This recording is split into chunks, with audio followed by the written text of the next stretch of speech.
할렐루야. 오늘도 우리의 믿음의 근본이 되시는 우리 주님과 동행하게 하시는 하나님을 찬양합니다. 무엇을 바라보고 사느냐에 따라 우리 믿음의 본질이 결정됩니다. 오늘 주시는 말씀으로 다시 우리의 본질을 찾아갈 수 있는 은혜가 있기를 바랍니다. 오늘 우리에게 주시는 하나님의 말씀은 마가복음 4장 35절에서 41절까지입니다. 우리 다 함께 읽겠습니다. 그날 저녁이 되었을 때에 예수께서 제자들에게 말씀하셨다. 바다 저쪽으로 건너가자.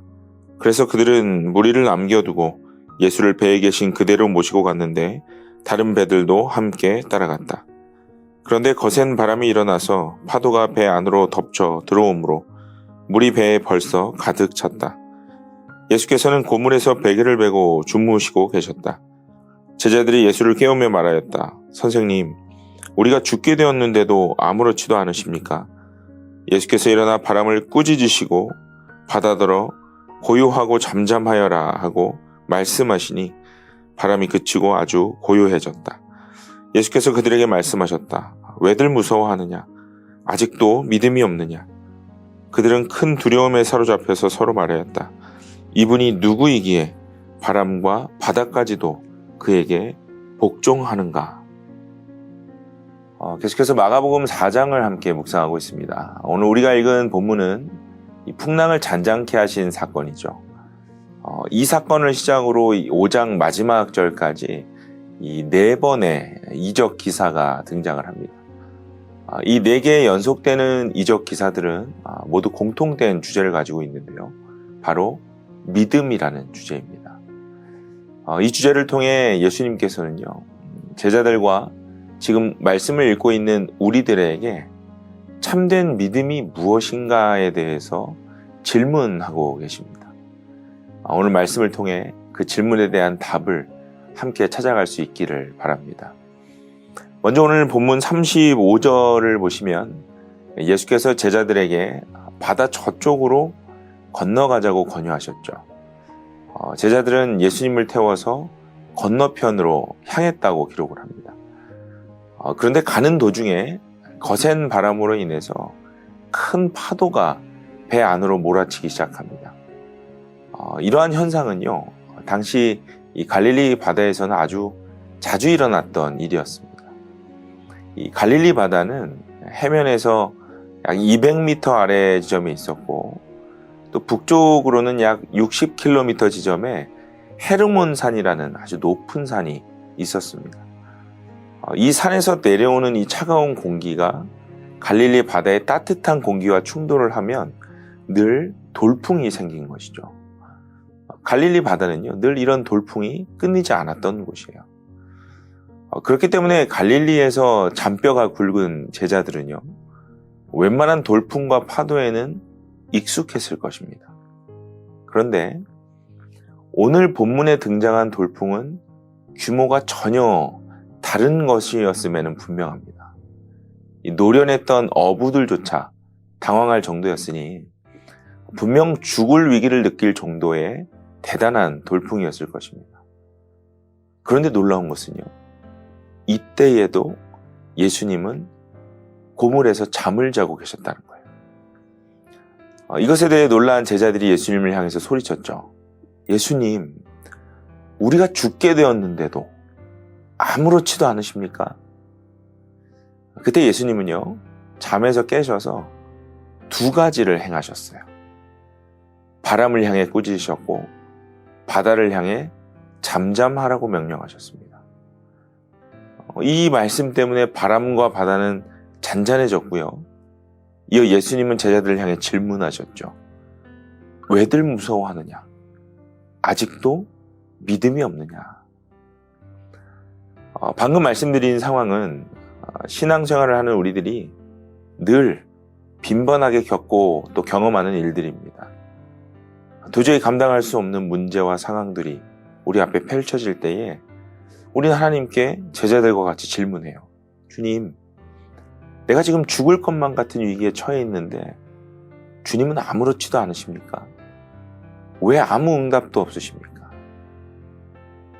이때 주님은 우리의 상황을 향해서 잠잠하라 라고 명령하세요. 이것은 우리의 신앙에 아주 중요한 메시지가 됩니다. 예수님은 이전에도 바리새인들에게요, 이 안식일에 대해서 설명하실 때에 어떻게 쉬어야 한다라는 그 방법을 가르치시지 않았어요. 예수님 그분 자체가 쉼이심을 말씀하셨습니다.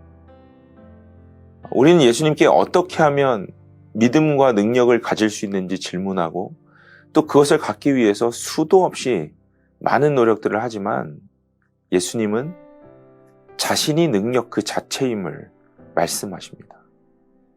이것을 깨닫고 주님을 붙들고 또 그분께 맡겨야 살 수 있음을 인정하는 것, 그것이 바로 믿음입니다. 오늘 41절을 보시면요, 이 상황을 본 제자들이 큰 두려움에 사로잡혔다라고 기록하죠. 파도 때문에 죽을 것만 같은 때에도 그들은 두려워했습니다. 눈에 보이는 상황과 문제 때문에 생겨났던 두려움이었죠. 그런데 41절에서 제자들은 모든 문제가 다 해결된 그 상황에서 더 큰 두려움을 갖게 됩니다. 어떤 두려움입니까? 바로 예수께서 풍랑을 잔잔하게 하신 것을 직접 목격하고 또 경험함으로 생겨난 경이와 두려움이었습니다. 도대체 저분이 누구이시기에 바람과 바다도 복종하는가에 대한 두려움이었어요. 이제야 자신들이 쫓아다니는 예수님이 누구신지를 아주 조금 깨닫게 되는 것이에요. 새해를 시작하는 시점입니다. 여전히 우리의 삶에는요, 풀리지 않는 어려움과 문제들이 남아 있습니다. 또 여전히 그 문제 앞에서 우리는 주님께 질문하겠죠. 주님 어떻게 해야 합니까?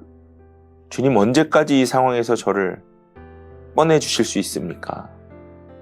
그때 주님은 아직도 믿음이 없느냐라고 되물으실 수 있습니다.